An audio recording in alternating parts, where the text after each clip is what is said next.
आळसोरीचा माझ्या घरी होऱ्या गाऊनी स्वरात दासी कधीच्या घरात दळदळी सख्याची हरी दळदळी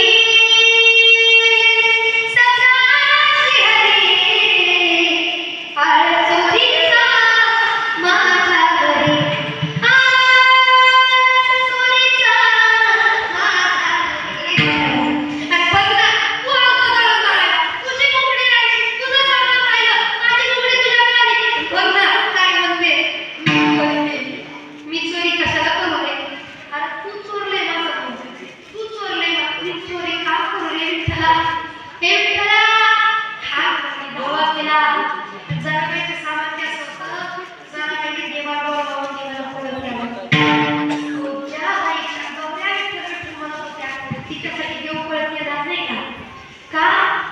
विठ्ठल विठ्ठल जनाबाईच्या गौऱ्या बोलू लागल्या विठ्ठल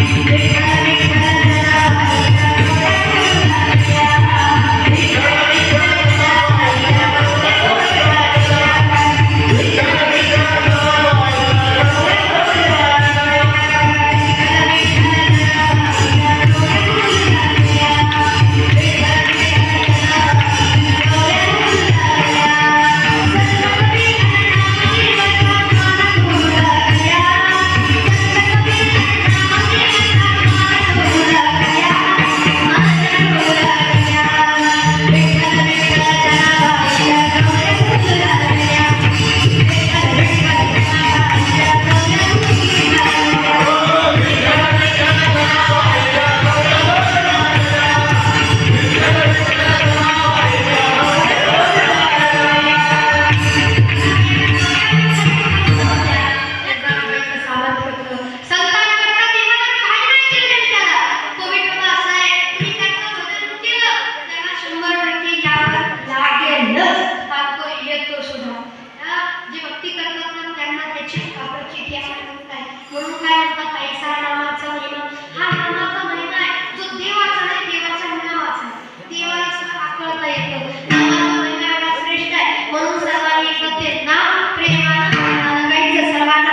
महादेवाचं भजन करा, ज्ञानोबांचं भजन करा, तुकोबांचं भजन करा, ज्यांचं जमतंय त्यांचं करा, तर काही लोक म्हणतील महाराज आम्ही काम धंदा करायचं का देवाला करा, तुमच्या सोडले तुम्ही करायचं, आम्ही कशाला हे करू, पण कामामध्ये सुद्धा भजन करताय, कामामध्ये काही म्हणा रामा भजन काम करताना सुद्धा भजन करत जावायला मिळत. चपात्या कोणाला करता हातानं करताना मग कोणाला म्हणायचं, आपण काम हातानं करतो का कोणाला करतो, हातानं करतो, कोणाला म्हणत भजन करत करत काम होतं, काम कसं सारायचं. म्हणून या ठिकाणी योजनाला आम्हाला महत्व द्या. तुमच्या जीवनात शेवटचं सांगून द्यायला तुम्हाला काही लोक म्हणतात पैसा कमवा, त्यात गैर नाही, पैसा सगळ्याला कमवायचा आहे. महाराजापासून बसण्यापासून सिस्टीम आल्यापासून विठ्ठल तुम्ही सोडली तर सगळ्याला पैसे कमवायचे, सगळ्याला कमवायचे, पैशाच्या मागे सगळे. पण लोक काय म्हणतात पैसा जवळ ठेवा, वाईट काळात कामाला येईल. तर वाईट काळात माणसं कामाला येते का नाही सांगता, पैसा कामाला येतो. म्हणून पैसा जवळ ठेवा, वाईट काळात कामाला येईल. माझं म्हणणं असं आहे राजाओ, भजन नामचिंतन देवाचं जवळ ठेवा, वाईट काळाला संपूर्ण असणारे गुरुदेव नामस्मरण, चांगलं खा, चांगलं प्या, चांगलंच प्या बरं का, पण चांगलं खाऊन घेऊन राहा.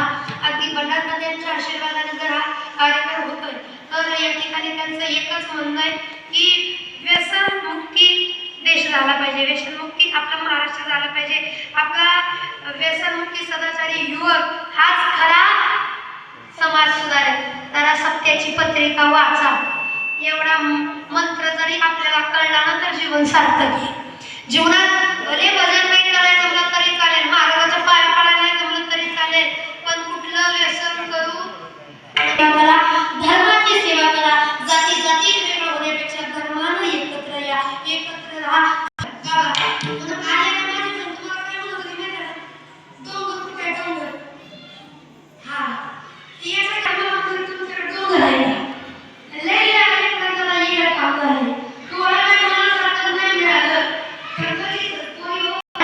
त्या बापाच्या संस्काराला लाथ मारून पळून जायची हिंमत कधीच करू नका. आजकालच्या युगात पोरं जेवढे चुकतात ना त्याच्यापेक्षा 10 पटीने जास्त पोरी चुकतात. मी पण तुमच्यातले, मला माहिती आहे. काही पोरी म्हणतात आमच्या बापाला मान्य नाही, आपलं प्रेम बापाला मान्य. अगं मान्य नव्हतं तर केलं कशाला? तुला माहित होतं बापाला चालणार नाही, तुला माहित होतं बापाला शोधणार नाही, बाप तोंडातून हातात आहे माहित होतं, का गेली पोराला भेटायला, का गेली, काय केलं, चुकीचं होतं माहित होतं तरी केलंच. मग मला एक सांगायचंय प्रत्येक बाप लोकांना की पोरांना खाया प्यायचं पुरवण्यापेक्षा एकच सांगा, ताई दादा तुला खाय प्यायला देतोय, माझी एवढी ऐपत, तुला ऐपतीच्या बाहेर जाऊन सगळं देतोय, तुला गाडी द्यायची माझी ऐपत नाही, काय रे तू आज स्कूटीवर शिकायला जाते, तुला पाहिजे असा ड्रेस मिळतोय, पाहिजे ती प्रत्येक गोष्ट मिळते, तुला देण्यासाठी माझा किस्सा एवढा भरलेला नाही ग, पण फक्त एक करता येईल, काय नको करू, जेवढं मी तुला देतो ना त्याची फक्त जाण आणि बापाची इज्जत तेवढी सांभाळ, बाकी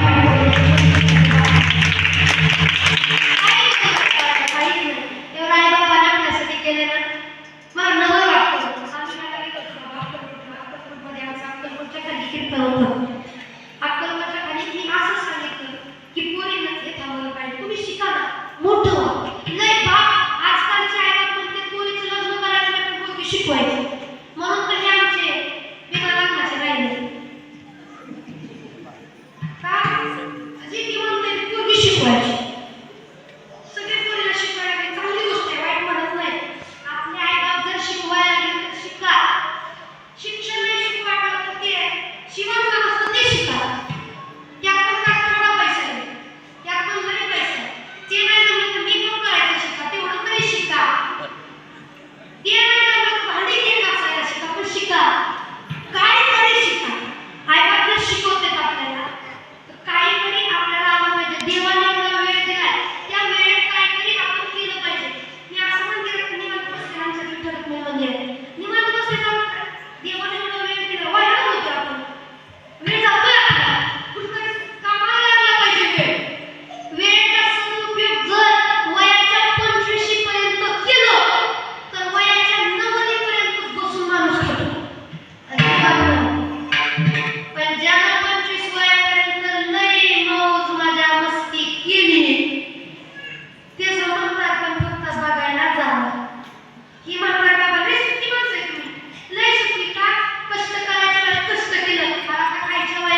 पोरगी माझी मागं ते दिलं.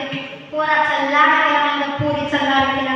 पोरगी म्हटली कॉलेजला जायला मला स्कूटीने बुलेट पाहिजे, ते पण काळ्या कलरचे पाहिजे, ते पण अशी पाहिजे. सगळं तिचं म्हणण्यासारखं केलं. पोरगी म्हटली बाबा मला ते 20,000चं ते तसलं इंजेक्शन वाला कुत्रा आहे मला ते पाहिजे. आणि दिलं पोरीला. पोरीचा मध्ये वाढदिवस झाला. महाराज वाढदिवसाला पोरीनं 50,000चं तसं पोलीसगाव इंग्लंडमधल्या पोरी घातलं मग तसला त्या फोनवरनं दाखवला तसला पोरीसाठी बनवून घेतलं. काही कमी केलं नाही. आणि आज ती पोरगी दुसऱ्या पोरात जाऊ द्या म्हणते जाऊ द्या का तर पोरीचा जीव महत्वाचा आहे. आम्हाला वाटलं होतं काय कुठं काय झालं काय, पण आम्हाला काय वाटलं होती म्हणून पोलीस स्टेशनला तक्रार केली. पोलीस स्टेशनमध्ये दोघांना जेव्हा आणलं, पोलीस स्टेशनच्या पायावर चढतोय न चढतोय तोपर्यंत पोरगी माझ्याकडे बघून काय म्हणते मला माहिती आहे का, ह्या बाबाला गेले सुरू. ज्या बापाला सांभाळलं त्या बापाला आज बोलायला लागली माझी पोरगी महाराज.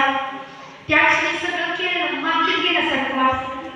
ह्या बाबानं केलं ना तरी काय वाटलं नाही. कारण ते आत गेलं आणि आत गेलं पोलीस साहेबाला त्या पोरीला तिथं दिवाळी ती सगळे आमचे मित्र होते ते सगळे जमले होते.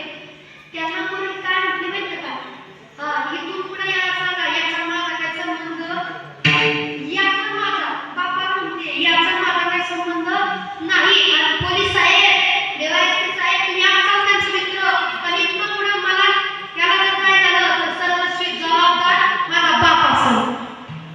ज्या पोरीनं सगळ्यांना अपेक्षा धरली त्या पोरीला काय करेल मी असं तिला वाटतंय.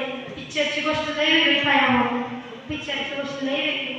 बापाला इज्जत प्रिय असते तर तुमच्या जीवापेक्षा नाही. बापाला सगळ्यात लाडकी लेक असते. लेकीसाठी जीव तुटतो ग त्याचा, तुटतो काय असतं त्या बापाला. बापाला वाटतं माझ्या लेकीने माझ्या जवळ राहावं, नांदायला गेली ना यावं. तुम्ही बोलून गेलं येऊ शकणार आहे का नांदायला? बापाला लाड करून गेला ना, बापाला म्हणणार आहे रक्षाबंधन आली घ्या साडी, नाही म्हणू शकणार का? बापासाठी प्रत्येक बापासाठी फाटक्या धोत्रावाला असू द्या, फाटक्या कपड्यावाला असू द्या, तर कडक कपड्यातला बाप, प्रत्येक बापाला लेक हे राणीसारखे असते. राणीसारखे सांभाळतो ग बाप आपल्याला. का लेक सुद्धा लेक थोडं बापाच्या नजरेला लेक सुद्धा लेक थोडं लेक टिपुराचं चांदण, लेक गाडव्याचं चंदन, गळ्याचं हासण. बाबाला काय वाटलं माझी आई घरी असते ना तर माझ्या आईसाठी जीव लावणारी लेक आहे माझी लेक. बापाला लेक मध्ये दुसरी आई असते. ज्यांना ज्यांना लेक आहेत ना लय भाग्यवान आहेत मी, लय भाग्यवान. तर संस्कृतकाळ जुनी माणसं सांगायची काय, पोरगा पोटाने येतो जेव्हा बापाचं काहीतरी गुण असतं ते गुण फेडण्याकरता मुलगा जन्माला येतो. आणि मुलगी पोटाला येते का बापाची पुण्याई वाढवण्याकरता मुलगी पोटाला येते. भाग्याची गोष्ट आहे. म्हणून तिचं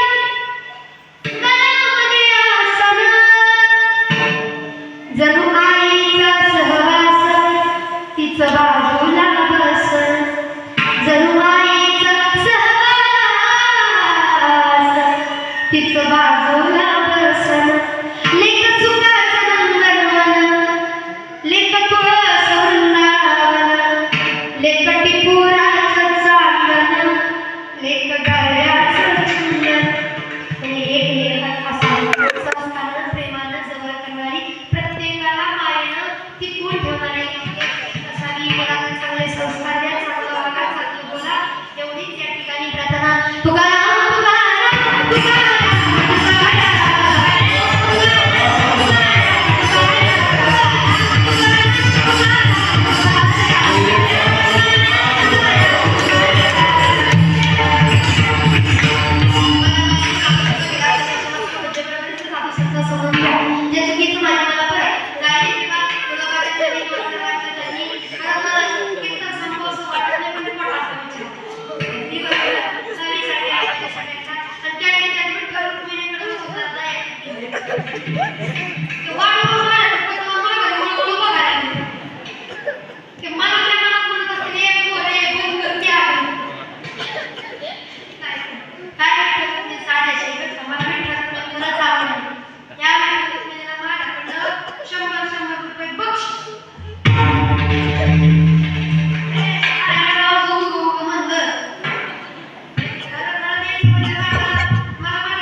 हे 24वे वर्ष आणि 24व्या वर्षातील आजच्या तिसऱ्या दिवसाची कीर्तन सेवा हरिभक्त पारायण ज्ञानेश्वरी काय घडते.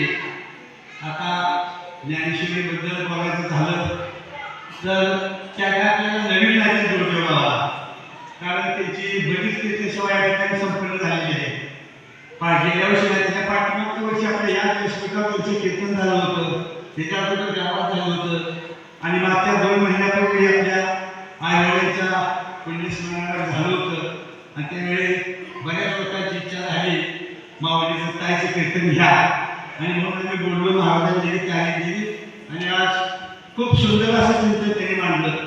आता सध्या झी टीव्हीच्या माध्यमातून संपूर्ण महाराष्ट्र भारतभर नवीन नवीन ज्या ठिकाणी हा चॅनल दिसतो पर्यंत त्यांची कीर्तन सेवा आज त्यांनी त्या लोकांनी पाहिलेलं आहे त्यांना. आणि त्या कीर्तन करतात ते नवत नाही, त्यांच्या पाठीमागे त्यांची बहीण एक आहे बघा, सिद्धीताई गाडी म्हणून, ती बी आता मुलगी 30 कीर्तन चांगल्या प्रकारे कीर्तन करते. यासाठी सर्वांनी काय आदरणीय विजय महाराज घाडगे साहेब या ठिकाणी उपस्थित आहेत.